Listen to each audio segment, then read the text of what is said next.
1월 23일 오늘의 말씀은 누가복음 8장 16절에서 25절입니다.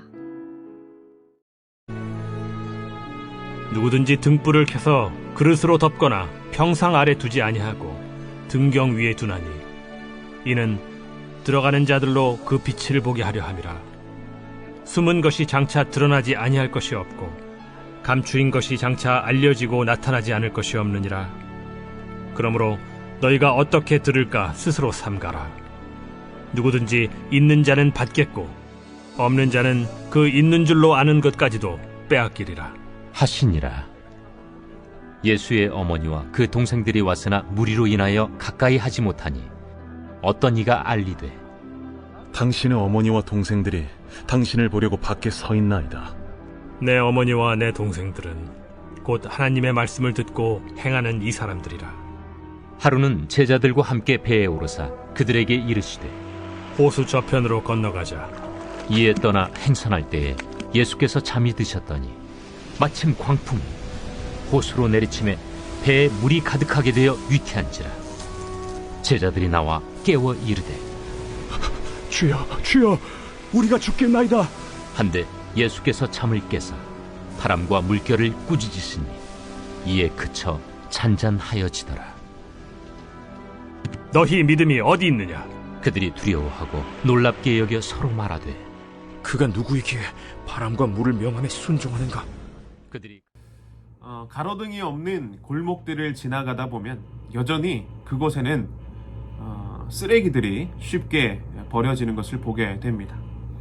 그 골목 앞에 사는 사람들은 당연히 신경이 쓰일 수밖에 없는 것이죠. 무슨 수로 해결할 수 있겠습니까? 일단은 그곳에 불을 밝혀서 환하게 만드는 것입니다. 그러면 사람들이 쉽게 더러운 것들을 버리지 못하는 것이죠. 빛이 가지는 성격은요, 어둠을 밝히는 것입니다. 어둠을 밝히는 것 하나로도 우리는 많은 것을 해결할 수 있습니다. 먼저는 어둠에 있었던 숨겨진 것을 찾아낼 수 있는 것이죠. 구석진 곳에 있는 물건을 찾기 위해서는 불을 환하게 밝혀야 물건을 발견할 수 있습니다. 오늘 17절의 말씀을 보면 숨은 것이 장차 드러나지 아니할 것이 없고 감추인 것이 장차 알려주고 나타나지 않을 것이 없느니라. 빛이 비추어지면 숨겨진 것이 다 드러나게 되어 있는 것이죠. 빛 앞에서는 어떤 것도 숨어있지 못합니다. 예수님은 빛으로 오셨습니다. 어둠이 가득한 세상 가운데 빛 되신 주님이 오셔서 세상을 밝히셨습니다. 그리고 주님이 오심으로 오랫동안 감추어졌던 그 진리의 말씀이 밝히 드러나는 것이죠. 주님이 오시니까 스스로 지혜 있다라고 말하던 율법학자들이 그들 스스로를 자랑했었지만 주님의 빛 앞에서 그들의 지혜가 초라한 것이었음이 드러났습니다. 스스로 경건하다라고 자랑했던 바리새인들도 주님의 빛 앞에서 그들의 가짜 경건, 그들의 외식이 드러났습니다. 이렇듯이 빛은 감추어진 것을 드러내는 것이죠. 우리의 모습도 마찬가지입니다. 어둠 속에 있는 사람에게 빛이 비추어지면 자신의 참모습이 비로소 보이게 되는 것입니다. 그렇게 빛이 비추었을 때 사람은요, 일단은 굉장히 당황스러워합니다. 자신의 추한 모습이 드러나기 때문에 그것을 견디기가 힘듭니다. 누군가는 자신의 추한 모습이 드러나면서 자신의 모습을 자복하면서 회개합니다. 그런데 여전히 죄에 사로잡혀 있는 사람의 모습은요, 어떻게 하냐면 16절의 말씀에 누구든지 등불을 켜서 그릇으로 덮거나 평상 아래 두지 아니하고, 모든 것이 다 드러나니까 그릇으로 빛을 덮으려고 하는 것이죠. 빛이 드러나지 않게 평상 아래 두려고 합니다. 주님께서 지금 제자들에게 말씀하시는 이 말씀은 한편으로 이 제자들에게 던지시는 질문이기도 합니다. 너희는 어떠하냐 하는 겁니다. 빛이신 예수님께서 빛과 같은 복음을 우리에게 들려주실 때 그것이 우리에게 찔림이 되고 또 우리를 마치 발가벗은 자와 같이 만들지라도 우리는 주님의 음성을 아멘으로 받아들이고 있는가? 아니면 모든 것을 덮어버리고 빛이 없어서 보이지 않는데 보이는 것처럼, 알지 못하는데 아는 것처럼 살 것인가 하는 것입니다. 여러분, 우리는 빛 앞으로 나아올 때 자신의 참 모습을 보게 됩니다. 어두운 곳에서는 결코 자신을 볼 수 없습니다. 희미한 불빛 아래에서는 희미한 것만 보게 되는 것이죠. 밝은 빛 아래에 있을 때 온전함을 보게 되는 것입니다. 그리고 이러한 경험을 통해서 그 인생이 완전히 새로워진 사람들이 분명히 있다라는 것을 성경은 증언하고 있지 않습니까? 하나님은 그러한 사람들에게 하나님의 나라를 깨닫고 경험하게 하셨습니다. 그들의 모든 시선과 관점이 새롭게 변화되었고, 그리고 그들을 통해서 하나님의 나라를 확장해 나가는 큰 사역을 이루어 가시는 것입니다. 여러분, 우리는 날마다 빛으로 나아갈 수 있기를 바랍니다. 빛 되신 주님 앞에서, 빛과 같은 주님의 말씀 앞에서 나를 매일같이 점검해 나갈 수 있기를 바랍니다. 그래서 우리가 늘 우리의 모습과 우리의 믿음을 새롭게 해 나가는 것입니다. 오늘 본문에서 이어지는 이야기도 보면 결국 하나님의 말씀을 듣고 받아들이는가 아닌가 하는 문제입니다. 예수님의 어머니와 동생들이 왔지만 무리가 많아서 예수님께 가까이 접근하지 못하는 거죠. 그러자 어떤 사람이 예수님께 와서 어머니와 동생들이 밖에 서 있다라고 이렇게 전합니다. 그때 예수님의 말씀은 내 어머니와 내 동생들은 곧 하나님의 말씀을 듣고 행하는 이 사람들이라 하시니라 라고 하는 거죠. 가족들이 밖에 있는 그런 상황입니다. 어떻게 보면 참 매정하기도 하다라고 생각될 수 있는 그런 말씀이기도 합니다. 그러나 이것은 예수님께서 예수님의 가족을 외면하고 거부하는 것이라 볼 수가 없습니다. 예수님은 지금 계속해서 전하고 계셨던 하나님의 나라와 하나님의 말씀이라고 하는 그 주제를 중심으로 해서 가족에 대한 정의를 새롭게 해주시는 것이죠. 바로 하나님의 말씀을 듣고 행하는 사람이 예수님의 가족이라는 겁니다. 그리고 하나님의 말씀을 듣는 것에만 그치는 것이 아닙니다. 그 말씀을 지키고 행하는 것까지입니다.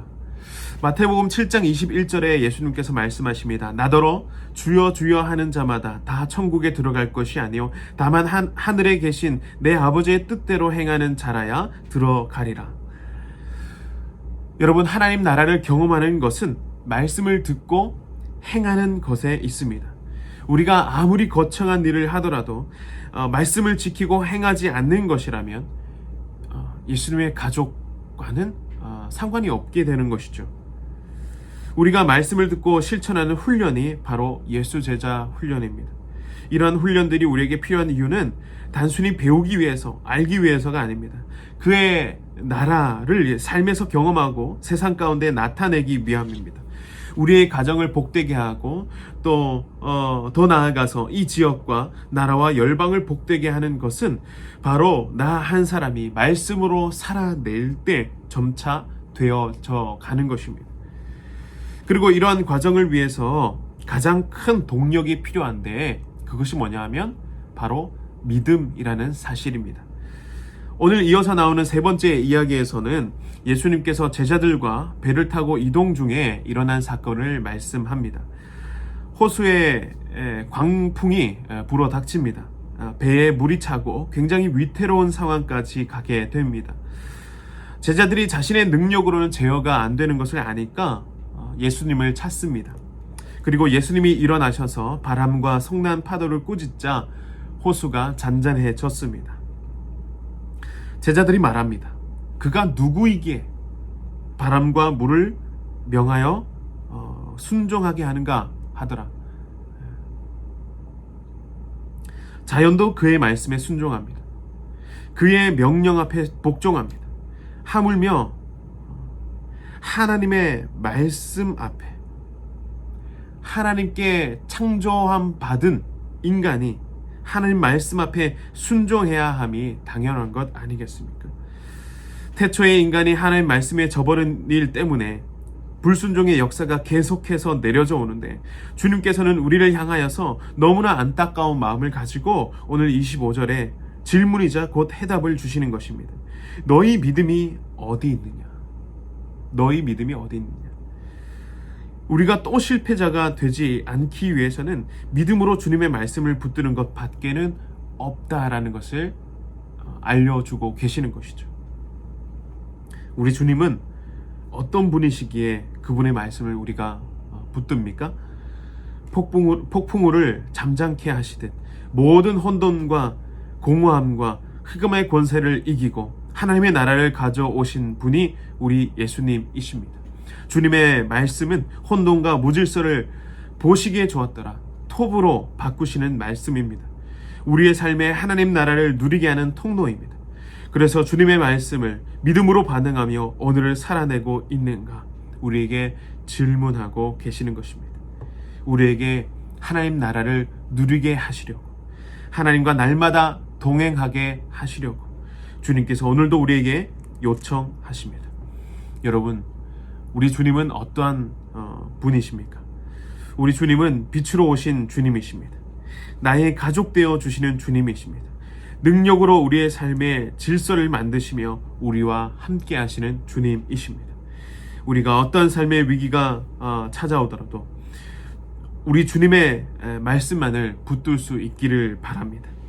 그 말씀 지켜 행하여서 하나님의 나라가 내 삶에 살아 역사하는 것 누리고 경험하는 우리 모두가 되시기를 주님의 이름으로 소망하고 축복합니다. 우리 기도하겠습니다. 세상의 모든 어둠을 밝히시는 주님, 빛 대신 주님의 말씀을 오늘도 의지하며 나아갑니다. 내 안에 어둠이 물러가고 빛 대신 주님만 품고 살아가길 원합니다. 하나님 나라 누리며 살아가기를 원합니다. 말씀을 지켜 행하며 살아가는 나 한 사람을 통해서 내 가정이 복을 누리고 내 일터가 복을 누리고 이 지역과 사회가 복을 누리게 될 줄 믿습니다. 믿음 따라 말씀 따라 오늘도 승리하는 이 하루 될 수 있도록 인도하여 주시옵소서. 예수님의 이름으로 기도드리옵나이다. 아멘.